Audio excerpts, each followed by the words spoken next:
कहानी की शुरुआत में हम एक औरत को देखते हैं जो अपनी गाड़ी पर एक हथौड़े से जोर जोर से बार कर रही होती है, क्योंकि उस गाड़ी के अंदर उसकी 2 साल का बच्चा फंसा हुआ होता है। लेकिन इतने बार करने के बाद भी उस गाड़ी को थोड़ा सा खरोच तक नहीं आता। असल में उसकी बेटा जिस गाड़ी के अंदर फंसा हुआ है वो गाड़ी दुनिया की सबसे मजबूत और सबसे एडवांस गाड़ी है, जिसे हथौड़े से तो दूर की बात बम से भी नहीं तोड़ा जा सकता था। यहाँ तक कि अगर इस गाड़ी को ऊंचे पहाड़ से भी फेंक दिया जाए तो भी इस गाड़ी को कुछ नहीं होगा। अब इसी गाड़ी में उस औरत की 2 साल की बच्चा फंस चुका है। अगर वो औरत जल्द से जल्द उसे यहाँ से बाहर नहीं निकाल पाई तो गर्मी की वजह से उसकी मौत हो जाएगा। सिर्फ उसकी बच्चा ही नहीं, अगर वो खुद भी यहाँ से जल्द ही नहीं निकल पाई तो जंगली कुत्ते उसे नोच कर खा जाएगी। अब सवाल ये उठता है कि आखिर वो लोग यहाँ फंसे कैसे, और क्या वो आखिर तक जिंदा बच पाए या मारे गए। चलिए जानते हैं।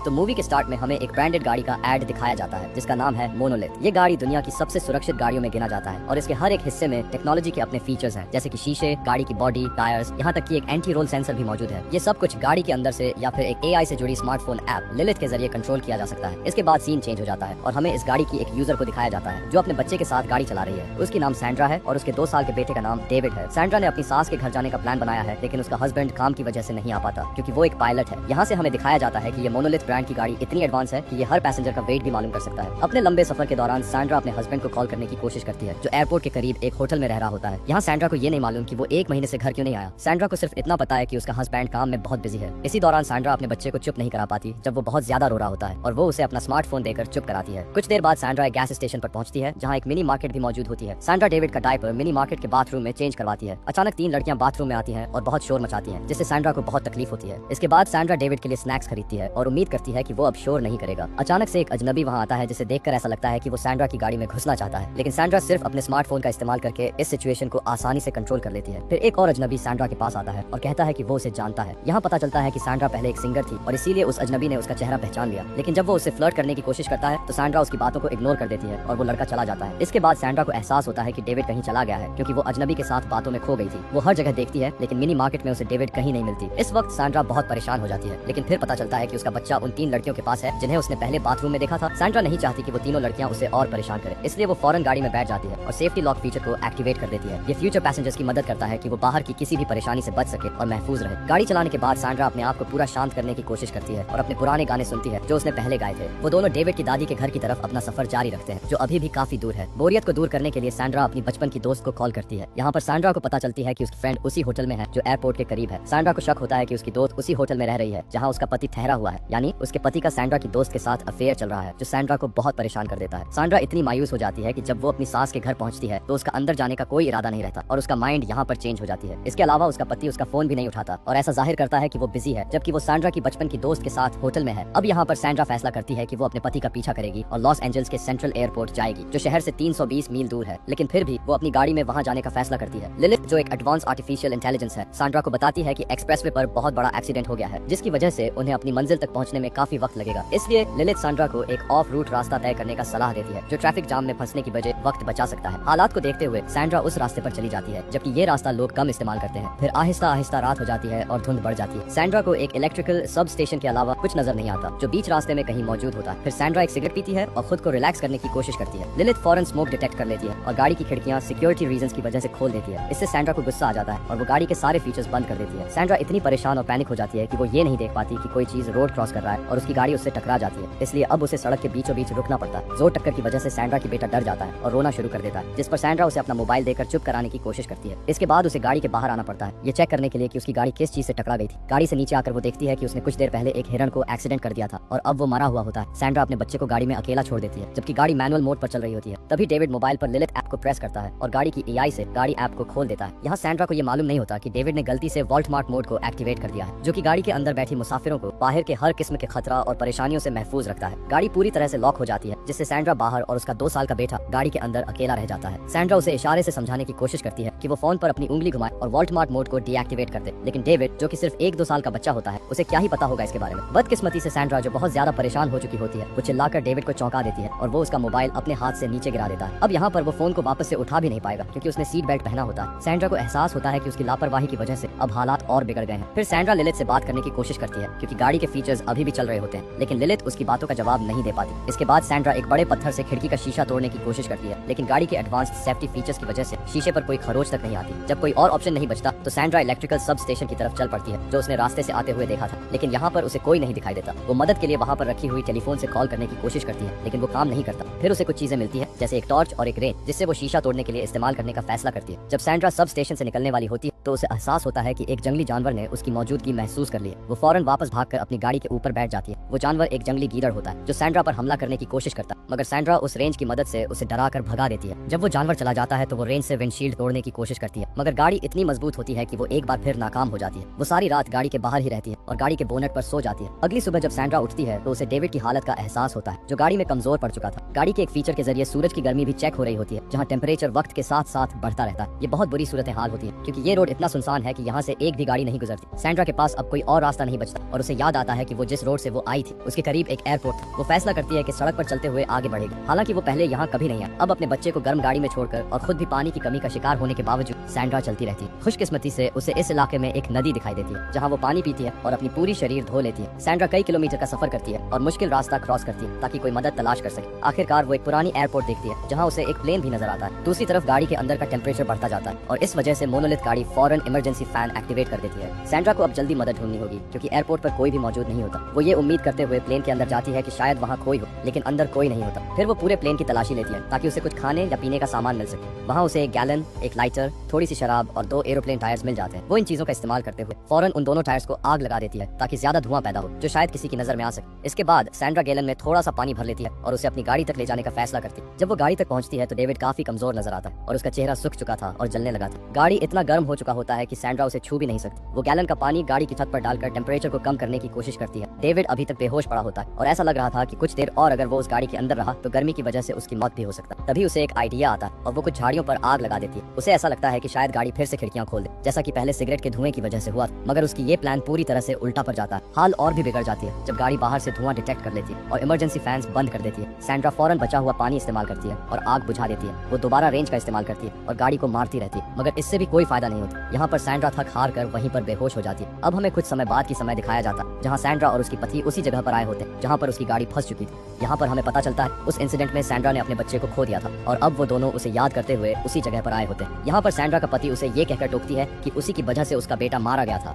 लेकिन तभी सैंड्रा की आंख खुलती है और हमें पता चलता है ये सब बस उसकी एक सपना था। हकीकत में तो उसका बेटा अभी भी उसी गाड़ी के अंदर। यहाँ सैंड्रा को अब यकीन होने लगता है कि उसका बच्चा बच नहीं सकता और उसे इस गाड़ी में ही मरना पड़ेगा। खुशकिस्मती से डेविड अचानक होश में आकर अपनी उंगलियां हिलाता, जिससे सैंड्रा को कुछ उम्मीद नजर आती, लेकिन इसी वक्त सैंड्रा को उस जंगली गीदड़ का सामना करना पड़ता जो पिछली रात से उसका पीछा कर रहा था। सैंड्रा जल्दी से गाड़ी के ऊपर चढ़ जाती है, लेकिन गाड़ी का रूफ इतना गर्म होता कि वो 1 मिनट भी वहाँ नहीं रह पाता। वो जल्दी से गाड़ी के नीचे छुप जाते हैं, लेकिन वो गीदड़ फिर भी उसकी टांग पर काट लेता। कुछ समय बाद सैंड्रा को ये पता चलता है कि गीदड़ उस मुर्दा हिरण को खाने आया है। जब वो गीदड़ हिरण को खींच लेता है तो सैंड्रा की गाड़ी पीछे की तरफ लुढ़कने लगती है। वो लुढ़कती हुई गाड़ी को रोक नहीं पाती, लेकिन खुशकिस्मती से वहाँ एक छोटा सा पत्थर पड़ा होता है जो गाड़ी को रोक देता है। जब गाड़ी रुक जाती है तो सैंड्रा चट्टान के किनारे पर जाकर खड़ी हो जाती है और गाड़ी को नीचे गिराने का फैसला करती है। इस प्लान के कामयाब या नाकाम होने के 50-50 चांसेस है, लेकिन वो फिर भी इसकी फिक्र नहीं करती, क्योंकि उसके पास अब और कोई ऑप्शन नहीं बचा। फिर वो फौरन रेंज का इस्तेमाल करती है और पत्थर को हटा देती है जो उसकी गाड़ी के टायर्स को रोक रहा होता है। ये करने के बाद अब सैंड्रा जानबूझकर गाड़ी को डेविड के साथ ही खाई में धकेल देती है। जब गाड़ी गिरना शुरू होती है तो गाड़ी के एडवांस फीचर्स फौरन काम करने लगते हैं, क्योंकि सेंसर्स इस लम्हे में ग्राउंड प्रेशर को महसूस करना शुरू कर देते हैं। जब गाड़ी जमीन से टकराती है तो सैंड्रा फौरन नीचे जाकर अपने बच्चे के करीब पहुंचती है जो गाड़ी में होता है। यहाँ पता चलता है कि सैंड्रा का प्लान गलत नहीं था, क्योंकि गाड़ी जमीन पर गिरने के बाद खुद ब खुद अनलॉक हो जाती है। वक्त जाहिर किए बगैर सैंड्रा फौरन डेविड को गाड़ी से निकाल लेती है और उसकी जैकेट और कपड़े उतारकर उसका जिस्म ठंडा करने की कोशिश करती है। इसी वक्त मोनोलिथ खुद ब खुद सिस्टम को दोबारा एक्टिवेट कर देती है और सब कुछ डिफॉल्ट मोड में सेट कर देती है। कुछ देर छाए में आराम करने के बाद सैंड्रा गाड़ी में बैठती है और दोबारा ड्राइव करने की कोशिश करती है, मगर जल्द ही उसे एहसास होता है कि वो अभी भी फंसी हुई है, क्योंकि उसके सामने एक सीधी चट्टान है। वो ये उम्मीद करते हुए गाड़ी का advance multi surface mode activate कर देती है, ये सोचकर कि गाड़ी इस सीधी चट्टान को क्रॉस करने में उसकी मदद करेगी। वो गाड़ी को फुल स्पीड से चलाने लगती है और कुछ ही मिनटों में दोबारा ऑफ रोड पर पहुंच जाती है। फिर वो रोड पर ड्राइविंग जारी रखती है। अब अगले सीन में हम देखते हैं कि सैंड्रा और डेविड हॉस्पिटल पहुंच जाते हैं। सैंड्रा रो रही होती है क्योंकि उसे बिल्कुल उम्मीद नहीं होती कि उसका बेटा बचेगा। खुशकिस्मती से डेविड होश में आ जाता है और सैंड्रा अपने बेटे के मासूम से मुस्कुराते हुए चेहरे को देखकर खुशी से रोने लगती है और ये मूवी खत्म हो जाती है। तो दोस्तों, कैसी लगी आपको ये कहानी? उम्मीद करूंगा कि आपको ये कहानी पसंद आई होगी। मिलते हैं एक और कहानी के साथ।